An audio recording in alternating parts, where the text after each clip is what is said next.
당신을 그 누구도 건드릴 수 없는 존재로 만드는 정신력의 경지가 있습니다. 그리고 오늘 600년 전 고대의 일본 무사들이 어떻게 이 정신력을 길러냈는지, 또 당신이 지금 당장 어떻게 똑같은 힘을 기를 수 있는지 알게 되실 겁니다. 불평 한마디 하지 않는 사람을 본 적 있으십니까? 거절당해도 눈 하나 깜짝하지 않는 사람, 비판을 받아도 변명하지 않는 사람, 어떤 방에 들어가든 완벽한 자신감으로 걸어 들어가는 사람 말입니다. 다른 모든 사람들이 할 수 없는 핑계를 대고 있을 때, 다른 사람들이 압박감에 무너질 때 이 사람은 굳건히 서 있습니다. 사람들은 그들을 보며 운이 좋다고 말합니다. 내게 있는 문제가 그들에겐 없다고, 그들은 태어날 때부터 다르다고 말하죠. 하지만 대부분의 사람들이 인정하고 싶지 않아 하는 사실이 있습니다. 이런 강인함을 얻기 위해서는 아주 혹독한 대가를 치러야 한다는 것입니다. 대부분의 사람들은 그 대가를 보고는 등을 돌립니다. 희생 없이 결과만 원하기 때문이죠. 그러나 과거 봉건 시대, 일본에는 평범한 사람을 결코 무너지지 않는 전설로 탈바꿈시킨 아주 효과적인 훈련법을 개발한 사무라이라는 무사 집단이 있었습니다. 이 채널을 구독하신 분들이라면 제가 무사들의 철학에 깊이 빠져 있다는 것을 아실 겁니다. 오늘 저는 그들의 비밀을 보여드리려고 합니다. 전쟁터에서 쓰던 기술이 아니라 두려움조차 뚫고 들어올 수 없는 강인한 정신을 벼려낸 내면의 시스템 말입니다. 이 무사들 중 한 명은 죽기 전 이 모든 방법론을 단 한 단어로 밝혔습니다. 부동심, 움직이지 않는 마음입니다. 그 어떤 것에도 흔들리지 않는 마음이죠. 그리고 이 개념 안에는 그 무엇에도 흔들리지 않는 사람이 되는 정확한 설계도가 들어 있습니다. 하지만 여기엔 조건이 하나 있습니다. 이 방법은 긍정적인 사고방식이나 자기 암시, 시각화 같은 것이 아닙니다. 이것은 직접 부딪히고 노출되는 것에 관한 이야기입니다. 이 무사들은 어려움을 피함으로써 정신적인 갑옷을 만든 것이 아닙니다. 그들은 자신들을 가장 두렵게 만드는 바로 그 상황을 의도적으로 찾아 나섬으로써 갑옷을 만들었습니다. 이 시스템이 정확히 어떻게 작동하는지 보여드리기 전에 채널 구독과 영상 좋아요를 부탁드리며 평소 당신의 평정심을 가장 잘 무너뜨리는 것이 무엇인지 댓글로 남겨주시길 바랍니다. 이는 채널이 더 많은 분들께 닿는데 큰 도움이 됩니다. 또한 저는 여러분의 댓글을 읽고 소통하는 것을 아주 좋아합니다. 관심을 가져주셔서 진심으로 감사드립니다. 그럼 다시 본론으로 돌아가겠습니다. 한계점. 오늘 제가 들려드릴 이야기는 28살의 마케팅 매니저 소피아라는 여성으로부터 시작됩니다. 그녀는 대도시에 살고 있었고 야심차고 똑똑하며 열심히 일하는 사람이었습니다. 하지만 소피아에게는 그녀의 내면을 갉아먹는 문제가 하나 있었습니다. 그녀는 연약했습니다.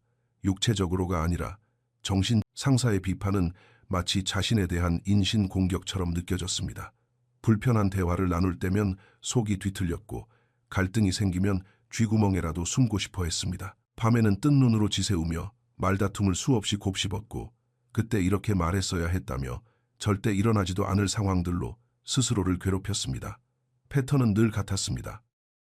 무언가 그녀의 기분을 상하게 하면 그녀는 감정의 균형을 잃었고 회복하는 데 며칠이 걸렸습니다. 고객이 보낸 날 선 이메일 한 통에 일주일 전체를 망쳤고 직장 동료의 뼈 있는 말 한마디가 몇 시간 동안이나 머릿속을 맴돌았습니다. 그녀는 끊임없이 반응하고 끊임없이 방어하며 끊임없이 지쳐갔습니다. 직장에서만 그런 것이 아니었습니다. 연인 관계에서도 그녀는 의견 충돌을 감당하지 못했습니다. 남자친구가 무언가를 지적할 때면 완전히 마음의 문을 닫아버리거나 분노를 터뜨렸습니다. 중간은 없었습니다. 그녀는 피해자 아니면 폭군이었고 그저 차분하게 문제를 해결할 수 있는 사람은 결코 아니었습니다. 소피아의 친구들은 그녀와 불편한 대화 나누기를 피하기 시작했습니다. 넌 너무 예민해. 모든 걸 너무 개인적으로. 친구들의 말은 맞았습니다. 그녀에겐 감정적인 갑옷이 없었기 때문입니다. 모든 말이 그녀를 찌를 수 있었고 모든 상황이 그녀를 흔들 수 있었습니다. 그러던 어느 날 모든 것을 바꾼 사건이 일어났습니다. 소피아는 석 달 동안 준비한 프로젝트를 발표하는 회의에 참석 중이었습니다. 상사가 중간에 그녀의 말을 끊더니 모든 사람 앞에서 이렇게 말했습니다. 이건 완전히 방향을 잘못 잡았잖아. 기획서는 제대로 읽어본 거야? 회의실에 정적이 흘렀습니다. 소피아는 얼굴이 화끈거리는 것을 느꼈습니다. 손이 떨리기 시작했고 목이 메었습니다. 말도 할 수 없었고 생각도 나지 않았습니다. 모두가 쳐다보는 가운데 그녀는 얼어붙은 채 그저 서 있기만 했습니다. 그녀는 회의실을 빠져나와 화장실로 가서 20분 동안 울었습니다. 화장실에서 나왔을 때 그녀는 결심했습니다. 더 이상 이런 사람으로 살지 않겠다고 말입니다. 말 한마디에 무너지는 사람, 연약한 사람으로 사는 것은 이제 끝이었습니다. 그날 밤 그녀는 검색을 시작했습니다. 어떻게 하면 정신력을 기를 수 있을까? 어떻게 하면 무너지지 않는 사람이 될 수 있을까? 그때 그녀는 사무라이의 부동심이라는 개념, 즉 의도적 불편함의 원칙을 발견했습니다. 소피아가 부동심에 대해 처음 배운 것은 그녀가 정신 건강에 대해 들어왔던 모든 것과 완전히 모순되는 내용이었습니다. 현대 심리학은 이렇게 말합니다. 트라우마를 유발하는 요소를 피하세요. 안전한 공간을 만드세요. 당신의 평화를 지키세요. 하지만 사무라이들은 정반대로 말했습니다. 불편함을 찾으세요. 두려워하는 것에 자신을 노출시키세요. 가장 아픈 곳에서 훈련하세요. 그녀는 사무라이들이 얼어붙을 듯한 폭포수 아래에서 어떻게 명상을 했는지 읽었습니다. 다리에 감각이 없어지고 머릿속에서 제발 움직이라고 비명을 지를 때까지 몇 시간 동안 좌선을 어떻게 했는지 알게 되었습니다. 평정심을 시험하는 상황에 의도적으로 자신을 밀어넣은 방법도 알게 되었죠. 그 철학은 단순하고도 가혹했습니다. 맞지 않고서는 감정적인 도전을 피하면서는 감정적인 회복 탄력성을 기를 수 없다. 불편함에서 도망칠 때마다 당신은 스스로를 더 약해지도록 훈련하는 것이다. 반대로 불편함에 맞설 때마다 당신은 스스로를 더 강해지도록 소피아는 자신이 수년 동안 그 반대로 행동해 왔다는 것을 깨달았습니다. 그녀는 무언가 불편해질 때마다 그것을 피했습니다. 불편한 대화가 필요할 땐 이메일을 보냈고 갈등이 생기면 뒤로 물러났으며 비판을 받으면 즉각 방어적인 태도를 취했습니다. 자신도 모르는 사이에 스스로를 연약하게 길들이고 있었던 것입니다. 그래서 그녀는 사무라이들이 했던 방식을 따르기로 했습니다. 자신의 평정심을 무너뜨리는 바로 그 상황들을 찾아 나서기 시작한 것입니다. 작지만 두려운 일부터 시작했습니다. 매일 아침 출근 전 그녀는 자신이 말하는 모습을 영상으로 찍었습니다. 딱 60초였습니다. 그리고 그것을 다시 돌려보았습니다. 듣기엔 쉬워 보이지만 소피아에게는 고문과도 같았습니다. 카메라에 비친 자신의 모습을 보는 것도 자신의 목소리를 듣는 것도 싫었습니다. 영상을 볼 때마다 오글거리고 움츠러들었지만 그녀는 어쨌든 해냈습니다. 첫째 날에는 자신의 모습을 끝까지 지켜보는 것조차 힘들었습니다. 닷새째가 되자 목소리에 떨림이 보이기 시작했습니다. 열흘째가 되자 시선을 피하는 패턴이 눈에 들어왔습니다. 20날째가 되자 그녀는 속이 뒤틀리는 불편함 없이 자신의 모습을 볼 수 있었습니다. 무언가 변하고 있었습니다. 감정적인 동요가 줄어들고 있었던 것입니다. 갑자기 카메라에 비친 자신의 모습을 사랑하게 된 것이 아닙니다. 단지 그 불편함이 더 이상 그녀를 통제하지 못하게 된 것입니다. 너무 여러 번 노출된 나머지 그 상황이 힘을 잃었기 때문입니다. 이것이 부동심의 첫 번째 원칙입니다. 불편함에 반복적으로 노출되면 신경계가 재설정됩니다. 한때 공포를 유발했던 것이 피함이 아닌 직면을 통해 중립적인 것으로 변하는 것입니다. 미소기, 정화의 수행. 30일째가 되자 소피아는 더 어려운 것에 도전할 준비가 되었습니다. 그녀는 미소기라는 오래된 사무라이 수행법에 대해 읽은 적이 있었습니다. 원래 그것은 얼음장같이 차가운 폭포수 아래에 서 있는 정화의식이었지만 육체적 행위는 그저 수단에 불과했습니다. 진짜 수행은 극도의 육체적 스트레스 속에서도 평정심을 유지하는 법을 배우는 것이었습니다. 소피아에게 폭포는 없었지만 샤워기는 있었기에 그녀만의 방식을 만들었습니다. 매일 아침 따뜻한 물로 샤워를 마친 후 물을 아주 차갑게 틀고 3분 동안 그 아래에 서 있었습니다. 첫 시도는 그야말로 지옥이었습니다. 몸은 충격에 빠졌고 본능은 당장 뛰쳐나가라고 비명을 질렀습니다. 호흡은 가빠지고 얕아졌으며 머릿속은 패닉 상태가 되었습니다. 그녀는 15초를 버텼습니다. 하지만 그녀는 사무라이에 대해 읽었던 내용을 떠올렸습니다. 이 수행은 편안함을 위한 것이 아니라 몸이 고통받을 때 마음이 차분하게 머물도록 훈련하는 것이다. 그래서 다음 날 그녀는 다시 시도했습니다. 20초, 그 다음엔 30초, 그리고 45초. 이 주차가 되자 놀라운 일이 벌어졌습니다. 소피아는 찬물 아래에 있었지만 자신의 호흡을 느꼈습니다. 차분하고 느리며 그녀의 몸은 극도의 추위를 겪고 있었지만 마음은 패닉에 빠지지 않았습니다. 육체적 감각과 정신적 반응을 분리해낸 것입니다.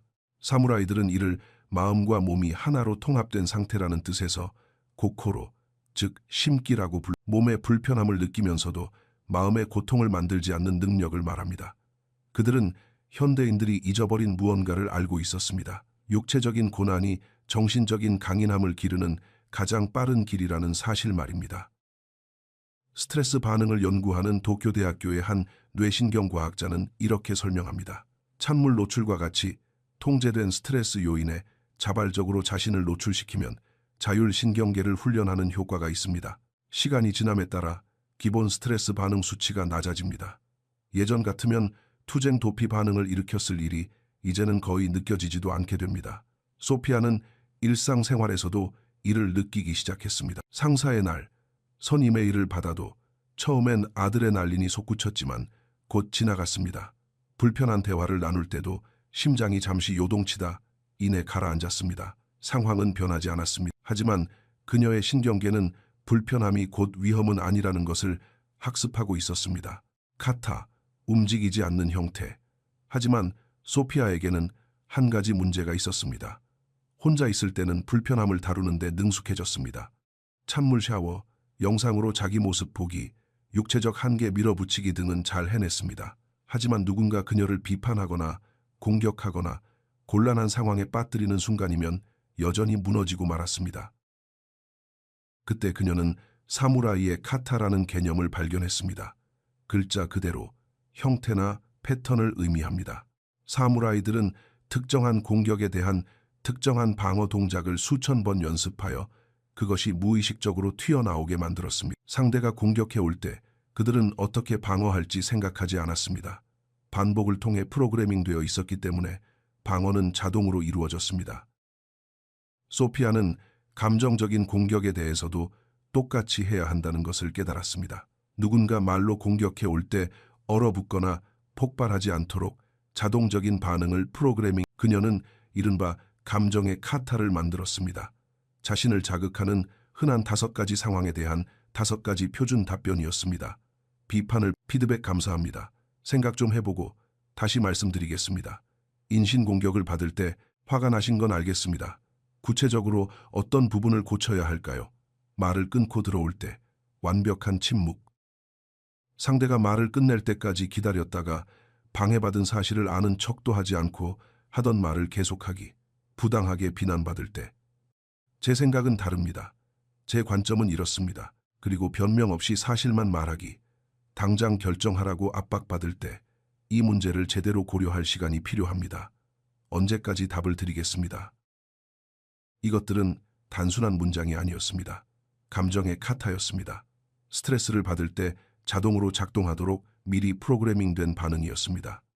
하지만 검술의 본을 연습하는 사무라이처럼 그녀도 이것을 수천 번 연습해야 했습니다. 매일 소피아는 거울 앞에서, 차 안에서, 출근길에 걸어가면서 이 답변들을 소리내어 연습했습니다. 최악의 상황을 상상하며 자신의 카타로 반응하는 연습을 했습니다. 처음에는 일어나지도 않은 대화를 혼자 묻고 답하며 연기하는 자신이 우스꽝스럽게 느껴졌습니다. 하지만 드디어 시험의 순간이 찾아왔습니다. 8주차, 상사가 그녀를 사무실로 부르더니 말했습니다. 고객이 당신 프레젠테이션을 아주 싫어하더군. 아마추어 수준이라고 하면서 계약을 취소할까 고민 중이래. 예전에 소피아였다면 패닉에 빠져 더듬거리며 변명을 늘어놓고 평정심이 산산조각 나는 것을 느꼈을 것입니다.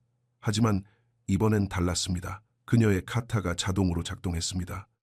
말씀해 주셔서 감사합니다. 고객이 구체적으로 어떤 부분에 반대했습니까?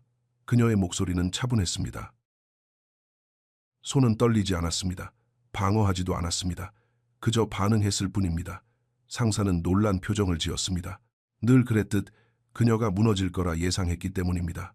대신 그녀는 단단했습니다. 이것이 카타의 힘입니다. 반복을 통해 반응을 프로그래밍해두면 압박감 속에서도 생각할 필요가 없습니다. 그저 실행할 뿐입니다. 휴교, 혹독한 훈련. 90일째가 되자 소피아는 눈에 띄는 진전을 보였습니다. 찬물 샤워, 영상 연습, 감정의 카타 덕분에 그녀는 그 어느 때보다 안정되어 있었습니다. 하지만 여전히 무언가 부족하다는 것을 알았습니다. 일상적인 스트레스는 잘 다루게 되었지만 극단적인 조건에서 자신을 제대로 시험해 본 적은 없었습니다. 그녀는 혹독한 훈련이라는 뜻의 사무라이 전통, 휴교에 대해 읽었습니다. 이것은 평범한 수련이 아니었습니다. 더 강하게 다시 태어나기 위해 의도적으로 자신을 부수는 잔혹한 경험이었습니다.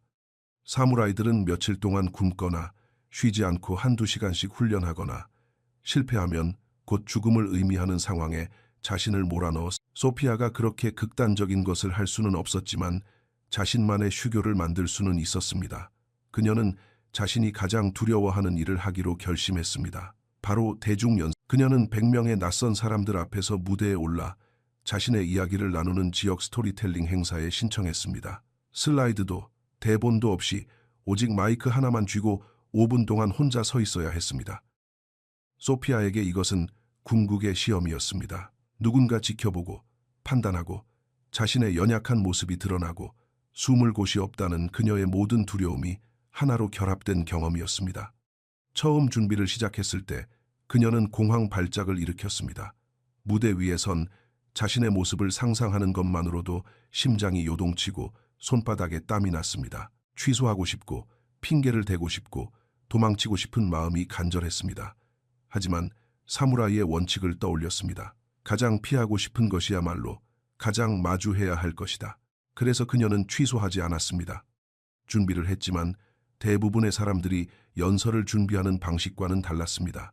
모든 단어를 암기하지도 않았고 완벽해질 때까지 연습하지도 않았습니다. 대신 그녀는 사무라이들이 할 법한 방식을 택했습니다. 의도적으로 실패하는 연습을 한 것입니다. 그녀는 거실 한가운데 서서 일부러 이야기를 망치는 연습을 했습니다. 할 말을 잊어버리는 연습을 했습니다. 어색한 침묵 속에 서 있는 연습을 했습니다. 모든 최악의 시나리오가 더 이상 공포를 유발하지 않을 때까지 연습했습니다. 마침내 행사의 밤이 찾아왔습니다. 소피아의 이름이 호명되었습니다. 그녀는 무대 위로 걸어 올라갔습니다.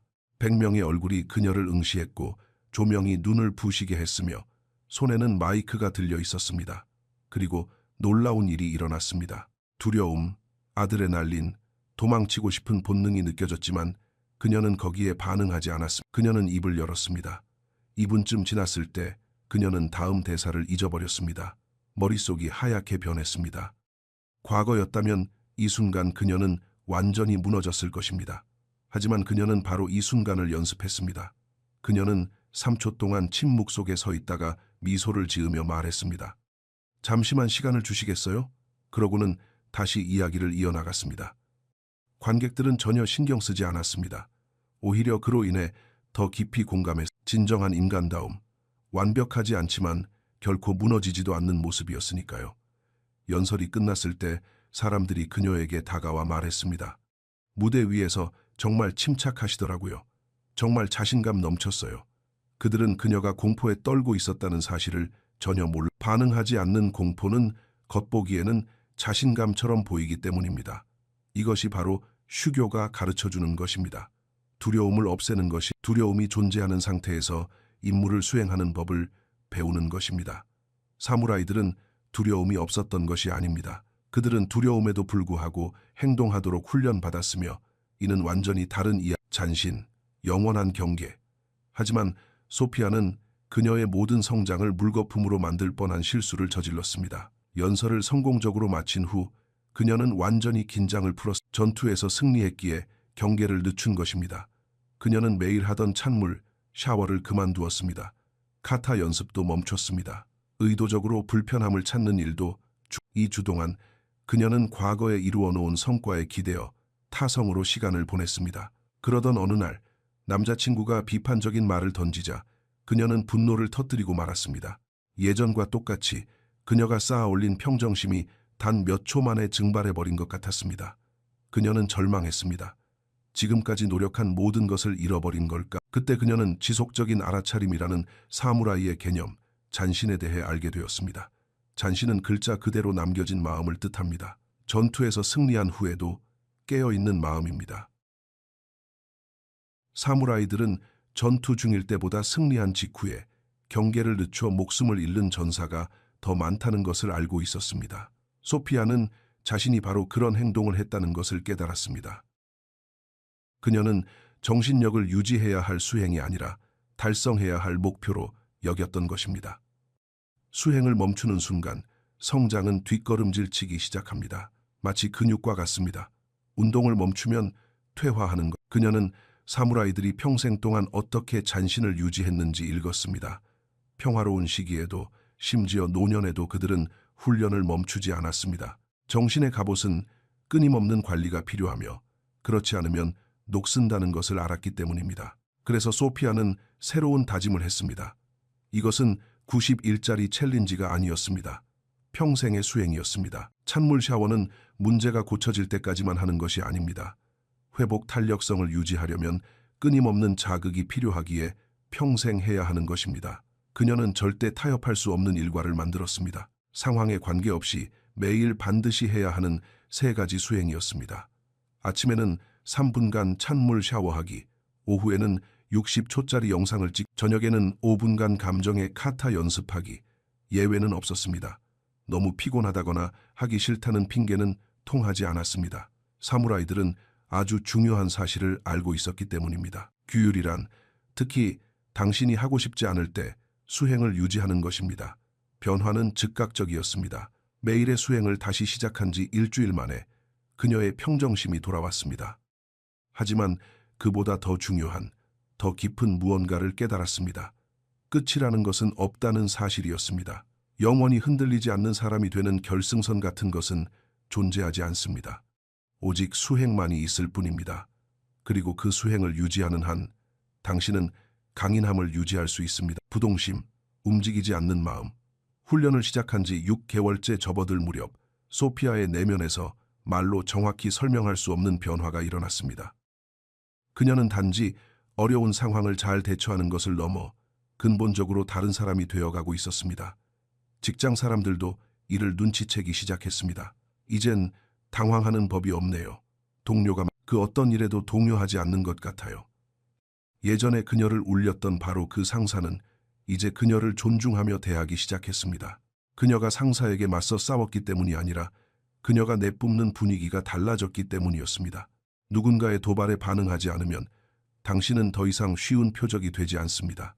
남을 몰아붙이는 사람들은 상대의 반응을 노리는 것입니다. 반응이 없으면 그들은 다른 곳으로 떠납니다. 소피아는 사무라이들이 말하는 산과 같은 사람이 되었습니다. 단단하고 끄떡없으며 그 자리에 존재하지만 영향을 받지 않는 사람 말입니다. 하지만 진짜 시험은 187일째 되는 날 찾아왔습니다. 소피아의 회사는 구조조정을 발표했습니다. 직원 중 30%가 사무실은 두려움과 사내 정치로 혼돈에 빠졌습니다. 사람들은 패닉 상태에 빠져 소문을 퍼뜨렸고 자신을 구하기 위해 다른 사람을 깎아내리려 애썼습니다. 소피아의 과거 패턴이었다면 그녀를 극도의 공포 상태로 몰아넣었을 것입니다. 뜬 눈으로 밤을 새우고 끊임없이 걱정하며 자신의 가치를 증명하려 필사적으로 노력했을 것입니다. 하지만 이번엔 달랐습니다. 그녀는 처음에 찾아온 두려움을 느꼈고 그것을 인식했으며 나무 사이를 스쳐 지나가는 바람처럼 그 두려움이 자신을 통과해 지나가는 것을 지켜보았습니다. 나무는 바람에 흔들리지만 뿌리 뽑히지는 않습니다. 그것이 바로 부동심입니다. 움직이지 않는 마음이란 아무것도 느끼지 않는다는 뜻이 아닙니다. 감정이 당신을 중심에서 밀어내지 못한다는. 소피아는 예전과 똑같이 자신의 업무를 계속했습니다. 같은 품질, 같은 기준, 같은 평정심이었습니다. 주변의 모든 사람들이 혼돈에 빠져 있을 때 그녀는 굳건했고 그 굳건함은 눈에 띄었습니다. 해고 명단이 발표되었을 때 소피아의 팀원들은 그녀를 제외하고 모두 해고되었습니다. 상사가 설명했습니다. 다른 사람들은 살아남는데 너무 몰두한 나머지 제대로 일을 하지 못했소. 이 혼란 속에서도 프로답게 자리를 지킨 사람은 이것이 바로 정신적인 갑옷의 진짜 모습입니다. 두려움이나 스트레스를 전혀 느끼지 않는 것이 아닙니다. 그런 것들을 느끼면서도 묵묵히 제 기능을 다하는 것입니다. 사무라이들은 감정이 없었던 것이 아닙니다. 그들은 감정 상태와 무관하게 최상의 능력을 발휘하도록 훈련받았습니다. 회복 탄력성을 연구하는 하버드의 한 심리학자는 이렇게 설명합니다. 압박감 속에서 번영하는 사람과 무너지는 사람의 차이는 스트레스가 없느냐에 있지 않습니다. 스트레스와 맺는 관계에 있습니다. 뛰어난 성과를 내는 사람들은 스트레스 신호를 위협이 아닌 준비 신호로 해석하도록 신경계를 재설정했습니다. 소피아는 바로 그 일을 해냈습니다. 6개월간의 의도적인 불편함이 그녀의 신경계를 다시 연결한 것입니다. 예전에는 공포를 유발했던 것이 이제는 집중력을 유발했습니다. 스트레스를 받을 때 그녀의 몸은 여전히 아드레날린을 분비했습니다. 하지만 기능이 정지되는 대신 그녀는 현재에 더욱 몰입했습니다. 무소토쿠, 얻을 바가 없다는 마음. 하지만 8개월 차 즈음 예상치 못한 일이 벌어지기 시작했습니다. 사람들이 소피아를 피하기 시작한 것입니다. 그녀가 공격적이거나 못되게 굴어서가 아니었습니다. 오히려 그 반대였습니다. 그녀는 차분하고 친절하며 프로다웠지만 그녀의 존재 자체가 사람들을 불편하게 만들었습니다. 동료들은 그녀 곁에서 불평하는 것을 멈췄습니다. 친구들은 뒷담화를 멈췄습니다. 심지어 남자친구조차 방어적인 태도를 보이기 시작했습니다. 넌 마치 어떤 일에도 상처받지 않는 것처럼 행동하잖아. 남자친구가 말했습니다. 그건 정상이 아니야. 그의 말이 맞았습니다. 그것은 정상이 아니었습니다. 대부분의 사람들은 끊임없이 반응하고 끊임없는 감정의 격동 속에서 살아갑니다. 당신이 그런 행동을 멈추면 당신은 거울이 됩니다. 사람들은 당신을 보며 자신들에게 없는 모습을 보게 되고 그것을 위협으로 느낍니다. 소피아는 사무라이들이 받아들였던 선불교의 개념, 무소토쿠에 대해 알게 되었습니다. 얻을 바가 없다는 뜻으로 결과에 집착하지 않고 무언가를 행하는 수행을 의미합니다. 어딘가에 도달하기 위해 훈련하는 것이 아닙니다. 훈련을 하는 것 자체가 당신의 본질이기 때문에 훈련하는 것입니다. 그녀는 자신이 성장을 우월감을 느끼는 수단으로 무의식적으로 사용해 왔음을 깨달았습니다. 내가 얼마나 차분한지 봐. 내가 얼마나 흔들림 없는지 보라고. 이것은 자아였습니다. 그리고 자아는 약점입니다. 사무라이들은 자신의 강함에 자부심을 느끼는 순간 새로운 취약점이 생긴다는 것을 알고 있었습니다. 그래서 소피아는 직관에 반하는 행동을 했습니다. 그녀는 진전 상황을 확인하는 것을 인정받으려는 행동도 멈췄습니다. 찬물 샤워나 자신이 하는 도전에 대해 소셜미디어에 올리는 것도 그만두었습니다. 외부에서 성공의 지표로 삼는 모든 것, 수행은 계속되었지만 이제 자아는 없었습니다. 그녀가 찬물 샤워를 한 이유는 그것이 자신을 강하게 만들어주기 때문이 아니라 그저 매일의 일과였기 때문입니다. 감정의 카타를 연습한 것은 말다툼에서 이기기 위해서가 아니라 그저 그녀가 하는 일이었기 때문입니다. 얻으려는 마음도 결과에 대한 집착도 없었습니다. 역설적이게도 이것이 그녀를 더욱 강하게 만들었습니다. 이제 방어할 것도 보호할 정체성도 유지해야 할 이미지도 없어졌기 때문입니다. 그녀는 그저 존재할 뿐이었습니다. 사람들은 이것을 더욱 불안해했습니다. 그녀는 그들의 허락이 필요하지 않았습니다. 그들의 인정도 필요하지 않았습니다. 그들에게서 아무것도 필요하지 않았습니다. 그리고 그 독립성은 사람들을 끌어당기는 동시에 위협 거울의 원칙. 훈련을 시작한 지 1년이 지났을 때 겉보기에 소피아의 삶은 완전히 달라져 있었습니다. 그녀는 2번이나 승진했습니다. 연인 관계는 더욱 안정되었습니다. 3번의 행사에서 더 연설을 했습니다. 하지만 가장 큰 변화는 내면에 보이지 않는 곳에 있었습니다. 그녀는 사무라이들이 말하는 헤이조신, 즉 평상심을 갖게 되었습니다. 상황에 관계없이 정상적인 상태를 유지하는 마음입니다. 항상 행복하거나 감정이 없는 것이 아니라 그저 안정되어 있고 반응하기보다는 적절히 대응하는 상태입니다. 하지만 그녀는 고대의 무사들이 경고했던 무언가를 눈치챘습니다. 정신적으로 강해질수록 다른 사람들의 나약함이 더 잘 보인다는 것이었습니다. 그리고 이것은 문제를 일으켰습니다. 그녀는 기본적인 스트레스조차 감당하지 못하는 사람들에게 참을성을 잃기 시작했습니다. 핑계를 대는 사람들에게 답답함을 느꼈고 일이 힘들어질 때 포기하는 사람들을 판단하기 시작했습니다. 자신이 과거에 혐오했던 모습, 즉 충분히 강하지 않다는 이유로 남을 깔보는 사람이 되어가고 있었던 것입니다. 이것은 진정한 정신적 강인함을 기른 많은 사람들이 빠지는 함정입니다. 그들은 오만해지고 타인을 무시하게 됩니다. 자신들도 한때 약했다는 사실을 잊어버리는 것입니다. 소피아는 가장 위대한 사무라이가 가장 자비로운 자이기도 했다는 글을 읽었습니다. 그들이 물러서가 아니라 그 길을 기억하고 있었기 때문입니다. 강인함을 쌓아 올리는 것이 얼마나 힘든 일인지 기억했습니다. 그들은 모든 사람이 정확히 자신이 있어야 할 단계에 머물고 있다는 사실을 기억했습니다. 이것이 바로 거울의 원칙이라고 불리는 것입니다. 당신이 진정한 강함을 길러내면 당신은 타인을 비추는 거울이 됩니다. 어떤 사람들은 당신에게서 자신의 잠재력을 보고 영감을 받을 것입니다.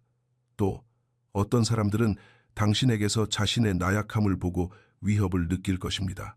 이 두 가지 반응 모두 당신에 관한 것이 아닙니다. 그것은 그들 자신의 소피아는 강함을 과시하지 않고 지니는 법을 배웠습니다. 설교하지 않으면서 돕는 법을, 판단하지 않으면서 모범이 되는 법을 배웠습니다. 이것이 부동심의 가장 높은 경지임, 스스로 증명할 필요가 없는 강함입니다. 그녀는 직장에서 젊은 직원들의 멘토가 되기 시작했습니다. 더 강해지라고 말하는 대신 그들이 물어볼 때 자신이 해온 훈련법을 나누어 주었습니다. 찬물 샤워에 대해, 감정의 카타에 대해, 의도적 불편함에 대해 이야기해 주었습니다. 어떤 이들은 시도해 보았고 대부분은 하지 않았습니다. 그녀는 어느 쪽이든 괜찮았습니다. 무사의 길에서 마지막 교훈을 배웠기 때문입니다. 당신은 오직 당신 자신만 구원할 수 있습니다. 다른 사람들에게 길을 보여줄 수는 있지만 그들을 대신해 그 길을 걸어줄 수는 없습니다. 모든 사람은 고난에 자신을 노출시킴으로써 스스로의 갑옷을 만들어야만 합니다. 갑옷의 대가. 여정을 시작한 지 18개월 후 소피아는 회의가 끝난 후 화장실에서 울던 예전의 모습을 전혀 찾아볼 수 없을 만큼 변해 있었습니다. 그녀는 진정한 정신적 갑옷을 갖추게 되었습니다. 하지만 그녀는 아무도 말해주지 않는 한 가지 사실도 배웠습니다. 정신적 강인함에는 대가가 따르며 그 대가는 바로 외로움이라는 것을요. 불평을 멈추면 사람들이 얼마나 불평을 공유하며 유대감을 형성하는지 깨닫게 됩니다. 감정적인 반응을 멈추면 사람들이 얼마나 감정적인 드라마를 통해 관계를 맺는지 깨닫게 됩니다. 남에게 인정받으려는 욕구를 버리면 얼마나 많은 관계가 서로의 결핍에 의존하고 있었는지 깨닫게 됩니다. 소피아의 옛 친구들은 더 이상 그녀를 불러내지 않았습니다. 그녀가 나쁘게 변해서가 아니라 집단을 하나로 묶어주던 의식들에 그녀가 더 이상 참여하지 않게 되었기 때문입니다.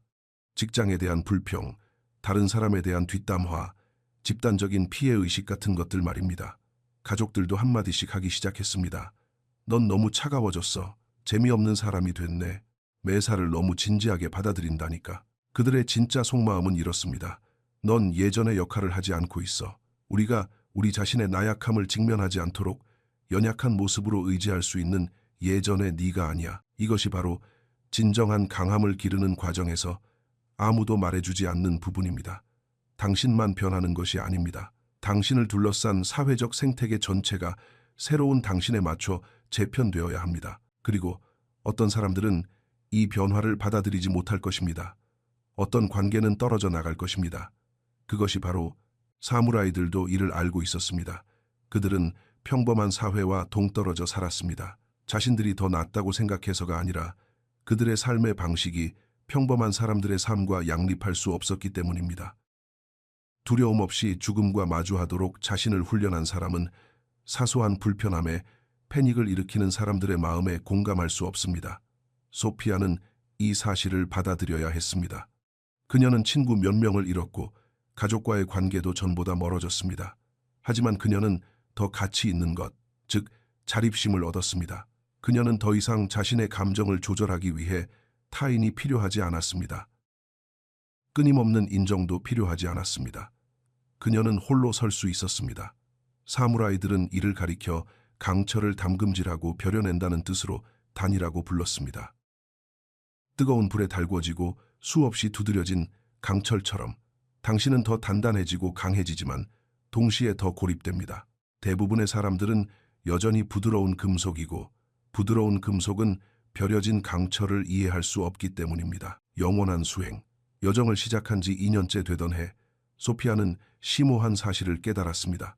그녀는 언젠가 끝이 있을 거라고 생각하며 이 길을 시작했습니다. 모든 것이 완성되어 편히 쉴 수 있는 날이 올 거라고요. 하지만 그런 날은 오지 않았고 앞으로도 영원히 오지 않을 것입니다. 사무라이들에게는 이런 격언이 있습니다. 훈련은 평생의 길이다. 완성은 없고 오직 수행만 있을 뿐이다. 도착지는 없고 여정만 있을 뿐이다. 스스로 완성되었다고 생각하는 순간이 바로 퇴보가 시작되는 순간이다. 소피아는 자신 안에서 이를 확인했습니다. 일주일이라도 수행을 게을리하면 정신의 갑옷이 얇아지는 것이 느껴졌습니다. 평정심은 줄어들고 반응은 늘어났습니다. 갑옷은 끊임없이 관리하지 않으면 녹슬기 마련이었습니다. 하지만 이 진리를 받아들이는 그녀의 마음가짐은 달라져 있었습니다. 처음에는 실망스러웠습니다. 이 짓을 평생 해야 한다는 말이야? 하지만 이제 그녀는 수행 매일의 찬물 샤워, 감정의 카타, 의도적 불편함, 이것들은 무언가를 이루기 위한 수단이 아니었습니다. 이것들 자체가 사무라이들은 이를 혹독한 수행의 길이라고 불렀습니다. 길 자체가 목적지입니다. 미래의 깨달음을 얻기 위해 훈련하는 것이 아닙니다. 훈련하는 그 상태가 곧 깨달음의 상태입니다. 나중에 강해지기 위해 연습하는 것이 아닙니다. 연습하는 모습 자체가 곧 강함입니다. 소피아는 도전이 일상이 된 사람이 되었습니다. 불편함을 당연하게 여기고 고난을 환영했습니다. 그녀가 마조히스트여서가 아니라 이런 것들이 자신의 강철 같은 단단함을 유지해주는 불꽃이라는 것을 이해했기 때문입니다. 그녀는 매일 의도적인 고난의 요소가 포함된 삶을 설계했습니다. 어떤 날은 찬물에 노출되거나 강도 높은 운동을 하거나 단식을 하는 등, 어떤 날은 불편한 대화를 나누거나 대중연설을 하거나 두려움을 직면하는 등 정신적인 고난이었습니다. 하지만 그녀는 항상 무언가를 해냈습니다. 그녀가 궁극적인 교훈을 배웠기 때문이 편안함은 능력의 적입니다. 편안하게 보내는 하루하루는 당신이 더 약해지는 데 쓰는 하루하루입니다. 극적으로 약해지는 것은 아니지만 서서히 조금씩 약해집니다. 그리고 그 조금씩이 쌓입니다. 사무라이들이 매일 훈련한 이유는 내일 당장 전투가 벌어질지 몰라서가 아닙니다. 오늘의 훈련이 어제의 강함을 유지시켜주기 때문이었습니다. 훈련을 멈추는 순간 부패가 시작됩니다. 근육도 그렇고 기술도 그렇지만 특히 정신력은 더더욱 그렇습니다. 궁극의 진리. 사람들은 소피아에게 묻곤 했습니다. 어떻게 그렇게 강해지셨나요? 그녀는 웃으며 대답했습니다. 저는 강하지 않아요. 그저 매일 불편해지는 연습을 할 뿐입니다. 사람들은 이 말을 듣고 어리둥절해했습니다. 그들은 소피아가 특별한 재능이나 유전적 우위 혹은 운 좋은 환경을 타고났다고 믿고 싶어 했습니다. 만약 그녀가 자신들과 똑같은 사람이라면 자신들도 해낼 수 있다는 사실을 인정해야만 하기 때문입니다. 그리고 그 인정은 모든 변명거리를 앗아가기에 너무나 두려운 일입니다. 부동심에 대한, 정신적 갑옷에 대한, 흔들리지 않는 사람이 되는 것에 대한 진실은 참담할 정도로 단순합니다. 복잡하지 않습니다. 신비롭지도 않습니다. 그저 당신의 신경계가 재설정될 때까지 불편한 일들을 끊임없이 해내는 것뿐입니다. 사무라이들에게는 비밀 기술 같은 것은 없었습니다. 규율 있는 수행이 있었을 뿐입니다. 마법의 공식도 없었습니다. 매일 고난에 노출되는 것뿐이었습니다. 지름길은 없었습니다. 수십 년의 훈련이 있었을 뿐입니다. 미야모토 무사시가 60번의 결투에서 승리한 것은 그가 특별하게 태어나서가 아닙니다. 13살 때부터 죽을 때까지 집요하게 훈련했기 때문에 이긴 것입니다. 그것은 50년간의 매일 같은 연습이었고 50년간의 의도적 불편함이었으며 50년간 자신이 가장 두려워하는 것에 맞선 결과였습니다. 당신도 똑같은 과정에 접근할 수 있는 찬물 샤워, 감정의 카타, 두려움에 대한 의도적 노출, 대중연설, 불편한 대화, 육체적 도전, 이것들은 비밀이 아닙니다. 모두에게 열려 있습니다. 소피아와 과거의 그녀를 갈라놓은 차이는 정보에 대한 접근성이 아니었습니다. 그것은 기꺼이 수행하려는 의지였습니다. 그리고 그것이 진정한 정신력을 기르는 사람과 그저 입으로만 떠드는 사람을 가르는 기준입니다. 의지입니다. 기꺼이 불편해지려는 의지. 배우는 동안 기꺼이 바보 같아 보이려는 의지. 기꺼이 수없이 실패하려는 의지. 아무도 보지 않을 때조차 수행을 이어가려는 의지. 여정을 시작한 지 2년 반 만에 소피아는 마지막 깨달음을 얻었습니다. 그녀는 아침 찬물 샤워를 하던 중 무언가를 알아차렸습니다. 그녀는 시간이 얼마나 남았는지 생각하지 않고 있었습니다. 초를 세지도 않았습니다. 빨리 끝나기만을 바라며 고통스러워하지도 않았습니다. 그녀는 그저 그곳에 현재에 존재하며 차분했습니다. 찬물은 그저 찬물일 뿐이었습니다. 그에 대한 어떤 사연도 어떤 저항도 없었습니다. 이것이 바로 부동심의 궁극적인 경지입니다. 아무것도 당신을 괴롭히지 못한다는 뜻이 아니라 당신이 괴로움 자체를 괴로워하지 않게 된다는 뜻입니다. 당신은 불편함을 느끼면서도 그 불편함으로 인해 고통받지 않을 수 있습니다. 두려움을 경험하면서도 두려움에 통제당하지 않을 수 있습니다. 어려움을 직면하면서도 그 어려움에 대해 과장된 드라마를 만들지 않을 수 있습니다. 바로 이것이 당신을 그 누구도 건드릴 수 없는 존재로 만듭니다. 도전이 없는 상태가 아니라 도전에 대한 내면의 저항이 없는 상태 말입니다. 삶은 항상 폭풍을 몰고 올 것입니다. 핵심은 그 폭풍이 당신을 중심에서 밀어내느냐 아니면 당신이 겉으로는 영향을 받을지 언정 속으로는 끄떡없는 산처럼 그 자리에 남아있느냐 하는 것입니다. 이 방법이 효과가 있는지 없는지는 질문의 여지가 없습니다. 사무라이들이 수세기에 걸쳐 증명해냈으니까요. 진짜 질문은 당신이 그 대가를 치를 의지가 있느냐는 것입니다. 그 대가는 매일의 불편함입니다. 편안히 쉬고 싶을 때 자신을 두렵게 하는 일을 하는 것입니다. 동기부여가 사라졌을 때도 수행을 유지하는 것입니다. 옛 친구들이 더 이상 당신을 알아보지 못할 사람으로 변해가는 것입니다. 하지만 그 대가로 당신이 얻는 것은 값을 매길 수 없습니다.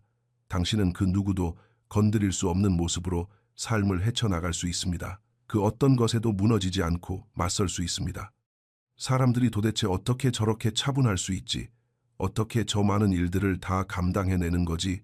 하고 묻는 바로 그 사람이 될 수 있습니다. 오늘 영상이 유익하셨다면 채널을 구독해 주시고 알림 설정을 켜주시고 좋아요를 눌러주시기 바랍니다. 그리고 오늘부터 당장 시작할 첫 번째 불편한 수행은 무엇인지 댓글로 알려주세요. 회피하는 대신 당신이 맞서게 될 두려움은 무엇입니까? 기억하십시오. 정신적 갑옷은 편안함 속에서 만들어지지 않습니다. 그것은 의도적인 고난의 불길 속에서 벼려집니다. 여기까지 들어주셨다면 진심으로 감사드립니다. 자, 이제 당신을 두렵게 하는 무언가를 하러 가십시오. 다음 영상에